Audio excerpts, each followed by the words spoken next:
तू वक्त को भी बदलेगा तो जिंदगी को भी बदलेगा, तू वक्त को भी बदलेगा तो जिंदगी को भी बदलेगा, कर खुद से मुकाबला तो परिस्थिति को भी बदलेगा। नमस्कार दोस्तों, एक बार फिर से आप सभी का स्वागत है हमारे YouTube channel target only exam पे। आज हम सभी पढ़ेंगे न्यायपालिका के बारे में। देखिए, हमारे भारत के संविधान के अंदर 3 प्रमुख अंग हैं, न्यायपालिका, कार्यपालिका और विधायिका। तीनों एक दूसरे से अलग है, लेकिन तीनों एक दूसरे के लिए चेक ऑफ बैलेंस का काम करते हैं ना। जो तीनों को पावर का जो संतुलन करने का काम है, न्यायपालिका, कार्यपालिका और विधायिका को, तीनों को स्वतंत्र बॉडी है, लेकिन उसमें से सबसे महत्वपूर्ण है न्यायपालिका। हम लोग न्यायपालिका के बारे में जानते हैं कि भारत में जो है जुडिशियरी जो है वो एकीकृत न्याय व्यवस्था है। कैसा है? एकीकृत न्याय व्यवस्था है। सुप्रीम कोर्ट के नीचे जो है वो किसके होता है? सुप्रीम कोर्ट जो होता है उसके नीचे होता है हाई कोर्ट, और हाई कोर्ट के नीचे कौन होता है? अधीनस्थ न्यायालय, है ना। तो अगर कोई आदमी अधीनस्थ न्यायालय में गया है तो वहाँ से वो किस में अपील कर सकता है? हाई कोर्ट में, और हाई कोर्ट के बाद वो सुप्रीम कोर्ट में अपील कर सकता है। और सुप्रीम कोर्ट का फैसला अंतिम होता है, क्योंकि सुप्रीम कोर्ट भारत का सर्वोच्च न्यायालय है, उच्चतम न्यायालय है ना। और इस तरीक़ा से भारत का जो न्यायिक प्रणाली है वो एकीकृत है।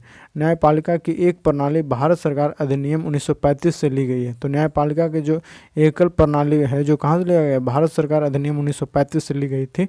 भारत सरकार अधिनियम बहुत ही महत्वपूर्ण था, इसके बारे में हम लोग विस्तार से चर्चा किए हैं। क्यों महत्वपूर्ण था? क्योंकि हमारे जो वर्तमान संविधान है उसके बहुत सारे जो हिस्सा है वो भारत सरकार अधिनियम 1935 से लिया गया। भारत के सर्वोच्च न्यायालय का उद्घाटन कब किया गया है? तो 28 जनवरी 1950 को किया गया, दिल्ली में, है ना। याद रखिएगा, हर साल 26 जनवरी को हम लोग क्या मनाते हैं? 26 जनवरी को मनाते हैं गणतंत्रता दिवस। और उसके 2 दिन बाद जो 28 जनवरी होता है उसको क्या मनाते हैं? 28 जनवरी को हम लोग मनाते हैं, मनाते नहीं हैं। 28 जनवरी को सर्वोच्च न्यायालय को स्थापना किया गया था, 28 जनवरी 1950 को। बताइए, 25 जनवरी को हम लोग क्या मनाते हैं? तो मतदाता दिवस मनाते हैं हर साल, है ना। तो अब हम लोग जानते हैं सर्वोच्च न्यायालय के बारे में। हम लोग जानेंगे पहले सर्वोच्च न्यायालय के बारे में, फिर जानेंगे हाई कोर्ट के बारे में, उच्च न्यायालय के बारे में, है ना। तो वर्तमान में जो हमारे न्यायालय में कुल कितने सदस्य हैं? तो 34 और 34 सदस्य हैं ना, जिसमें 33 सदस्य हैं जो अन्य न्यायाधीश हैं सर्वोच्च न्यायालय में, और एक जो न्यायाधीश है वो मुख्य न्यायाधीश है ना। जो हमारे पास सर्वोच्च न्यायालय के बारे में जो वर्णन है वो कहाँ पे है? तो हमारे सर्वोच्च न्यायालय के बारे में जो वर्णन है वो भाग 5 में है, अनुच्छेद 124 से लेकर अनुच्छेद 147 तक। सुप्रीम कोर्ट के बारे में हमारे संविधान के अंदर अनुच्छेद 124 अनुच्छेद 147 तक वर्णन किया गया है। और भाग 5 में सर्वोच्च न्यायालय में वर्तमान में जो न्यायाधीशों की जजों की संख्या वो कितना है? 34 है, जिसमें 1 CJI है, चीफ जस्टिस ऑफ इंडिया, और 33 अन्य जज है ना। और 2019 में सर्वोच्च न्यायालय न्यायाधीश संख्या अधिनियम द्वारा संख्या बढ़ाई गई थी, है ना। 2019 में जो है वो सर्वोच्च न्यायालय न्यायाधीश संख्या अधिनियम द्वारा संख्या बढ़ाई गई है। पहले हमारे सर्वोच्च न्यायालय में न्यायाधीश की संख्या कितनी थी? तो आपका 31 थी, जिसमें 30 अन्य न्यायाधीश होते थे और एक मुख्य न्यायाधीश होते थे। लेकिन ये अब बढ़कर कितना हो गया? 34, मतलब 3 अन्य जज का जो संख्या उसको बढ़ाया गया।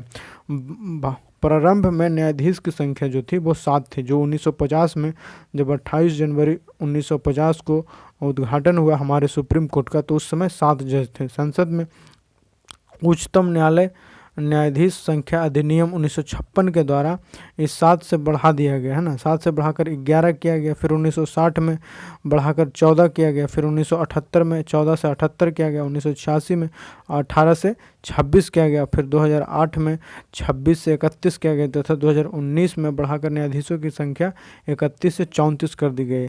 6 बार बढ़ाया गया है न्यायाधीशों की संख्या। कभी कभी प्रश्न पूछ देता है कि बताइए, वर्तमान में जो न्यायाधीश थे 1950 में वो 7 थे और आज 34 हो गए, तो कितने बार न्यायाधीशों की संख्या बढ़ाया गया? तो 6 बार बढ़ाया गया है। किसके द्वारा बढ़ाया जाता है? संसद के द्वारा, है ना। सर्वोच्च न्यायालय के न्यायाधीश होने के लिए संविधान में न्यूनतम आयु का उल्लेख नहीं है, लेकिन सेवानिवृत्त होने का वर्णन है ना। कि अगर कोई भी आदमी भारत के सुप्रीम कोर्ट का जज बनना चाहता है तो उसका कितना उम्र होना चाहिए इसके बारे में वर्णन नहीं है, लेकिन ये वर्णन है कि उस आदमी का 65 साल उम्र होने पर उसको सुप्रीम कोर्ट से क्या होना पड़ेगा? रिटायर होना पड़ेगा।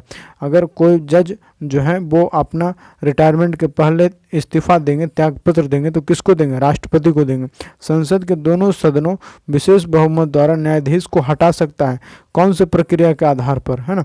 तो संसद के दोनों सदनों विशेष बहुमत द्वारा न्यायाधीश को हटा सकते हैं, दुर्व्यवहार या सिद्ध कदाचार के आधार पर हटा सकते हैं। और इस प्रक्रिया जो होता है उसको क्या बोलते हैं? महाभियोग, है ना? मतलब संसद दोनों सदनों से विशेष बहुमत द्वारा, है ना, महाभियोग लगाकर सुप्रीम कोर्ट के जज को हटा सकता है। सेवानिवृत्त आयु कितना है? 65 साल। वेतन किसके द्वारा निर्धारित होता है? तो संसद द्वारा निर्धारित होता है और इनको वेतन संचित निधि से दिया जाता है। संवैधानिक पीठ में कम से कम कितने जज होने चाहिए? तो 5 न्यायाधीश होने चाहिए, है ना? अगर कभी कभी कुछ ऐसा हो जाता है कि कभी कभी अगर हमारे जजों को, है ना, संविधान के बारे में वर्णन करना पड़ता है या उसके बारे में कुछ जानकारी देना पड़ता है तो संवैधानिक पीठ का गठन करना पड़ता है। और संवैधानिक पीठ में कम से कम कितने जज होने चाहिए? 5 जज। ऐसे सुनवाई जिसमें संविधान शामिल हो तो वह सुनवाई क्या बोलता है? संवैधानिक पीठ करता है। अब देखिए, अब तक सबसे बड़ी संवैधानिक पीठ है जो कब बनाया गया था? तो 13 न्यायाधीश का, जो 13 जजों का एक बेंच बना था, सबसे बड़ा संवैधानिक बेंच बना था कब? 1973 में, है ना? केशवानंद भारती बनाम केरल राज्य, है ना? तो केशवानंद भारती बनाम जो केरल राज्य मामला था उसमें अभी तक का सबसे बड़ा संवैधानिक पीठ 13 न्यायाधीशों का, 13 जजों का बेंच बना था, है ना? कॉन्स्टिट्यूशनल बेंच बना था कब? 1973 में, जिसमें सर्वोच्च न्यायालय ने संविधान के मूल ढांचे के सिद्धांत को प्रतिपादित किया, है ना? अगर कोई स्टूडेंट जो कॉन्स्टिट्यूशनल का स्टूडेंट है या फिर मतलब लॉ का स्टूडेंट है, उनके लिए ये सभी केस क्या है? बहुत ही महत्वपूर्ण है। या फिर अगर आप राजनीतिक शास्त्र के स्टूडेंट हैं तो उनके लिए भी ये सब केस क्या है? बहुत ही मायने रखता है, क्योंकि ये सब जो केस है जो हमारे संविधान के लिए जो बेंचमार्क का काम करते हैं ना। तो केशवानंद भारती बनाम में सर्वोच्च न्यायालय ने संविधान के मूल ढांचे के सिद्धांत को क्या किया? प्रतिपादित किया।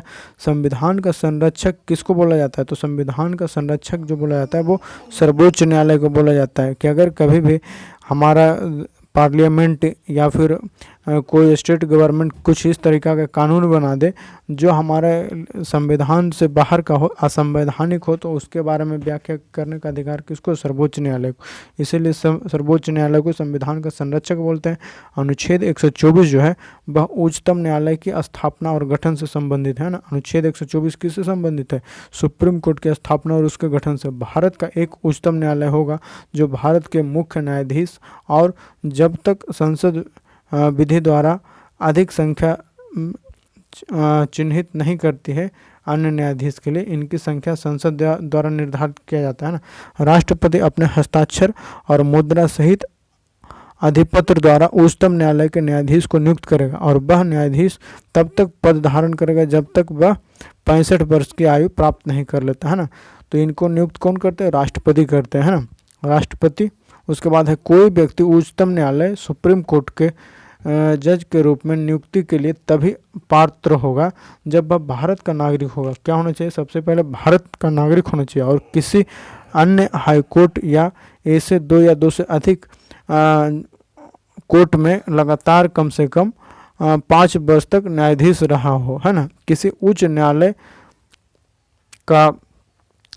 उच्च न्यायालय का से अधिक न्यायाधीशों का लगातार 10 वर्ष से अधिवक्ता भी रहा हो, है ना। अगर कोई व्यक्ति है जो उच्च न्यायालय का 2 से अधिक न्यायाधीशों में लगातार 10 वर्ष तक क्या हो?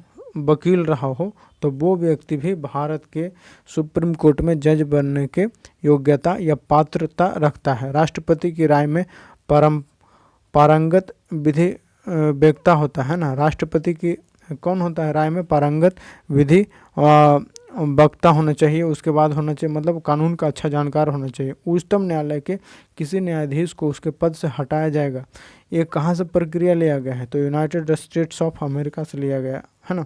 उच्चतम न्यायालय के सुप्रीम कोर्ट के किसी जज को हटाने का जो पद से हटाने का प्रक्रिया वो कहाँ से लिया गया? तो यूनाइटेड स्टेट्स ऑफ अमेरिका से लिया गया। साबित कदाचार या असमर्थता के आधार पर हटाया जा सकता है ना। संसद के प्रत्येक सदन द्वारा अपनी कुल सदस्य संख्या के बहुमत द्वारा तथा उपस्थित और मत देने वाले सदस्यों के कम से कम 2/3 बहुमत द्वारा समर्थित समावेदन देना जरूरी है। कोई व्यक्ति जिसने सुप्रीम कोर्ट के न्यायाधीश का पद धारण किया है वह भारत के राज्य क्षेत्र के भीतर किसी न्यायालय में या किसी प्राधिकारी के समक्ष अधिवचन या वकालत का कार्य नहीं करेगा रिटायरमेंट के बाद, ऐसा कहा गया है। उसके बाद बोलता है कि आर्टिकल 127 है जो तदर्थ न्यायाधीशों की नियुक्ति से संबंधित है। उच्च न्यायालय के न्यायाधीश को सुप्रीम कोर्ट में कुछ समय के लिए बुलाया जा सकता है। शर्त यह है कि राष्ट्रपति से परमिशन, उच्च न्यायालय के प्रधान न्यायाधीश से परमिशन लेना है ना। मतलब पहले तो अगर कोई हाई कोर्ट का कोई जज है उसको कुछ समय के लिए सुप्रीम कोर्ट में बुलाया जाता है तो उसको तदर्थ न्यायाधीश बोलते हैं ना। तो तदर्थ न्यायाधीश की नियुक्ति का प्रक्रिया क्या है, पहले राष्ट्रपति से परमिशन लेना चाहिए, और दूसरा जिस हाई कोर्ट से किसी भी जज को सुप्रीम कोर्ट में बुलाया जा रहा है उस हाई कोर्ट के चीफ जस्टिस से भी परमिशन लेना जरूरी है। उसके बाद बोला जाता है अनुच्छेद 128 में सुप्रीम कोर्ट की बैठकों में सेवानिवृत्त न्यायाधीशों की उपस्थिति है ना से संबंधित है। उच्चतम न्यायालय की बैठकों में सेवानिवृत्त न्यायाधीशों की उपस्थिति से संबंधित है। अनुच्छेद 129 से जो सुप्रीम कोर्ट के अभिलेख न्यायालय होना या कार्यवाही की रिकॉर्ड रखना जरूरी है। मतलब सुप्रीम कोर्ट में जो भी बात होता है, जो भी बहस होता है, जो भी केस मुकदमा चल रहा है, उस सभी का क्या होता है, अभिलेख रखना जरूरी है, इसलिए अभिलेख न्यायालय होगा। सुप्रीम कोर्ट एक अभिलेख न्यायालय है। दंड देने की शक्ति जो है, अगर कोई न्यायालय की अवमानना करता है तो उसको दंड देने का शक्ति किसको है, तो सुप्रीम कोर्ट को है ना। उसके बाद होता है दंड देने की शक्ति है इसको अनुच्छेद 130 के अंतर्गत सुप्रीम कोर्ट की स्थान जो है उच्चतम न्यायालय कहाँ है, दिल्ली होना चाहिए अपना। ऐसे अन्य स्थान या स्थानों को अधिविष्ट होगा जिन्हें भारत का मुख्य न्यायाधीश या न्यायमूर्ति राष्ट्रपति के अनुमोदन से समय समय पर नियत करते हैं ना। तो वर्तमान में क्या है कि सुप्रीम कोर्ट का जो न्याय स्थान है वो कहाँ है, नई दिल्ली है ना, दिल्ली है। तो वहाँ से जो हमारे पास है कि दूसरी जगह पर भी उसका स्थान हो सकता है, लेकिन उसके लिए कौन है, मुख्य न्यायाधीश अगर ऐसा चाहेंगे तो राष्ट्रपति के अनुमोदन के साथ समय समय पर ऐसा किया जा सकता है। अनुच्छेद 131 में बोला गया है कि सुप्रीम कोर्ट के आरंभिक अधिकारिता जो है इस संविधान के उपबंधों के अधीन रहते हुए ऐसे विषय के केवल उच्चतम न्यायालय में सुने जाएंगे, जैसे भारत सरकार और एक या एक से अधिक राज्यों के बीच का जो केस होगा, जो मामला होगा, उसको कहाँ सुना जा सकता है, सुप्रीम कोर्ट में। एक और भारत सरकार और किसी राज्य और दूसरी ओर एक या अधिक अन्य राज्यों के बीच में जो विवाद होगा उसको भी कहाँ सुना जा सकता है, सुप्रीम कोर्ट में। दो या अधिक राज्यों के बीच का जो केस होगा, विवाद होगा, उसको भी कहाँ सुना जा सकता है, सुप्रीम कोर्ट में। अनुच्छेद 138 जो है वो सुप्रीम कोर्ट की अधिकारिता की वृद्धि के बारे में सुप्रीम कोर्ट के न्यायाधीशों की संघ सूची के विषय में से किसी के संबंध में ऐसी अधिकारिता और शक्तियां होगी जो संसद विधि द्वारा प्रदान करे। सुप्रीम कोर्ट की शक्ति बढ़ाने का कार्य संसद करेगा, है ना। अनुच्छेद 139 में बोला जाता है कि कुछ रिट निकालने की शक्तियों को उच्चतम न्यायालय को प्रदत्त किया जाना संसद विधि द्वारा उच्चतम न्यायालय को अनुच्छेद 32 के खंड 2 में वर्णित प्रयोजनों से भिन्न किन्हीं प्रयोजनों के लिए ऐसे निर्देश आदि या रिट जिनके अंतर्गत बंदी, प्रत्यक्षीकरण, परमादेश, प्रतिषेध, अधिकार, पृष्ठा और उत्प्रेरण रिट या उनमें से कोई निकालने की शक्ति प्रदान करेगा, इसके बारे में जानकारी दिया गया। अनुच्छेद 141 बोलता है कि उच्चतम न्यायालय द्वारा घोषित विधि निर्णय का सभी न्यायालयों पर आबहकर होकर उच्चतम न्यायालय द्वारा घोषित विधि भारत के राज्य क्षेत्र के भीतर सभी न्यायालयों में आवश्यक मान्य होगी। अनुच्छेद 142 जो बोलता है कि सुप्रीम कोर्ट की डिक्रियों और आदेशों का प्रवर्तन और प्रकटीकरण आदि के बारे में आदेश से जुड़ा हुआ है। अनुच्छेद 143 जो है वो सुप्रीम कोर्ट से परामर्श करने की राष्ट्रपति की शक्ति से संबंधित है ना। तो ये आपको जो हम बता रहे थे वो सुप्रीम कोर्ट के बारे में बता रहे थे। मिलते हैं जल्दी एक नए वीडियो में, है ना। तब तक के लिए धन्यवाद।